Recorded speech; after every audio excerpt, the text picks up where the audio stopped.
السلام علیکم ورحمۃ اللہ وبرکاتہ۔ الحمدللہ رب العالمین والصلاة والسلام علی سید الانبیاء واشرف المرسلین وعلی آلہ الطیبین الطاہرین واصحابہ الاکرمین الافضلین وعلی من احبہم وتبعہم بإحسان اجمعین الی یوم الدین، اما بعد فقد قال اللہ تبارک وتعالی فی القرآن المجید والفرقان الحمید۔ اعوذ باللہ من الشیطان الرجیم، بسم اللہ الرحمن الرحیم۔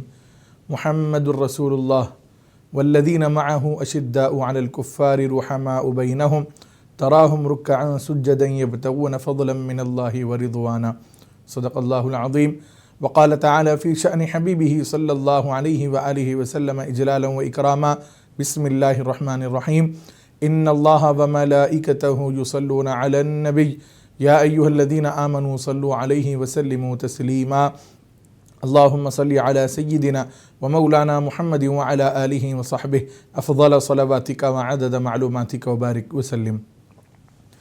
محترم ناظرین و سامعین، آپ دیکھ رہے ہیں اپنا من پسندیدہ پروگرام دین کی بات منصف ٹی وی پر۔ ہم اپنے ناظرین کو بتا دیں کہ آج کا جو ہمارا عنوان ہے وہ ہے جشن ولادت حضرت علی رضی اللہ تعالی عنہ۔ چونکہ آج 12 رجب المرجب ہے اور ہفتے کے دن 13 تاریخ ہوگی، 13 رجب ہوگی، تو عموماً ہمارے پاس یہ بات معلوم ہے کہ 13 رجب سیدنا خلیفۃ المسلمین شیر خدا علی المرتضیٰ رضی اللہ تعالی عنہ کی ولادت کا دن ہے، لہٰذا آج ہمارا پروگرام اسی عنوان پر ہے۔ اگر آپ اس عنوان سے متعلق یا اپنے کسی بھی شرعی رہنمائی کے متعلق سوال کرنا چاہتے ہیں تو آپ ہمارے اسکرین پر سکرول ہو رہے نمبر 04066666651 یا پھر 52 پر کال کر سکتے ہیں اور ہمارے ساتھ اس پروگرام میں لائیو شامل ہو سکتے ہیں۔ ہمارے یوٹیوب چینل منصف ٹی وی لائیو پر بھی آپ یہ پروگرام دیکھ سکتے ہیں، اور اگر کوئی چیز آپ کو سمجھ میں نہ آئے یا کوئی دعا بتائی جائے اس کو آپ دوبارہ سننا چاہتے ہیں تو یوٹیوب سے آپ ضرور اس کو دیکھ سکتے ہیں، سن سکتے ہیں، بار بار اس کو سن کر یاد کر سکتے ہیں۔ لہٰذا محترم ناظرین و سامعین، آج کا جو ہمارا عنوان ہے وہ ہے جشن ولادت حضرت سیدنا علی رضی اللہ تعالی عنہ۔ امت مسلمہ کو یہ بات معلوم ہونی چاہیے کہ سیدنا علی مرتضیٰ رضی اللہ تعالی عنہ کی شخصیت کیا ہے، آپ کی فضیلت کیا ہے، آپ کی عظمت کیا ہے، اور آپ سے محبت کیوں کرنی چاہیے، اور آپ سے نفرت اور دشمنی رکھنے سے کیوں ہمیں بچنا چاہیے۔ انشاءاللہ اس پروگرام میں چند ان اہم باتوں پر ہم روشنی ڈالنے کی کوشش کریں گے۔ تو آئیے چلتے ہیں ہم ہمارے عنوان کی طرف۔ محترم ناظرین و سامعین، اللہ تعالیٰ نے اپنے حبیب پاک علیہ الصلاۃ والسلام کو تاجدار ختم نبوت کا تاج پہنا کر اس دنیا میں مبعوث فرمایا۔ حضور پاک علیہ الصلاۃ والسلام کی آمد کے بعد نبوت کے سلسلے کو، رسالت کے سلسلے کو اللہ تعالیٰ نے ختم فرما دیا۔ ہمارے نبی صلی اللہ علیہ وآلہ وسلم اللہ کے آخری نبی اور آخری رسول ہیں۔ اب قیامت تک نہ کوئی نبی آئے گا نہ کوئی رسول آئے گا۔ اگر کوئی دعویٰ کرتا ہے تو وہ بے شک اپنے دعوے میں جھوٹا اور کذاب ہے۔ حضور پاک علیہ الصلاۃ والسلام نے پہلے ہی امت کو آگاہ فرما دیا اور یہ ارشاد فرما دیا کہ اس امت میں 30 کذاب آئیں گے، جھوٹے آئیں گے، جو جھوٹی نبوت کا دعویٰ کریں گے۔ تو محترم ناظرین و سامعین، اللہ تعالیٰ نے حضور پاک علیہ الصلاۃ والسلام کو آخری نبی اور آخری رسول بنا کر اس دنیا میں مبعوث فرما دیا۔ پھر حضور پاک علیہ الصلاۃ والسلام 63 سال کی عمر میں اس دنیا سے پردہ فرما گئے۔ اب حضور پاک علیہ الصلاۃ والسلام کے بعد رشد و ہدایت کے لیے اور لوگوں کی رہنمائی کے لیے، اصلاح کے لیے اللہ تعالیٰ نے ایک جماعت کو چنا جس کو ہم صحابہ اکرام رضوان اللہ تعالی علیہم اجمعین کے نام سے جانتے ہیں۔ محترم ناظرین و سامعین، جب بھی ہم یہ لفظ سنتے ہیں صحابی، تو آپ کو یہ بات ہمیشہ یاد رہنی چاہیے کہ حضور پاک علیہ الصلاۃ والسلام کا جو گھرانہ ہے، جس کو ہم اہل بیت کہتے ہیں، وہ بھی اس میں شامل ہے۔ ہر صحابی اہل بیت نہیں ہے، لیکن ہر اہل بیت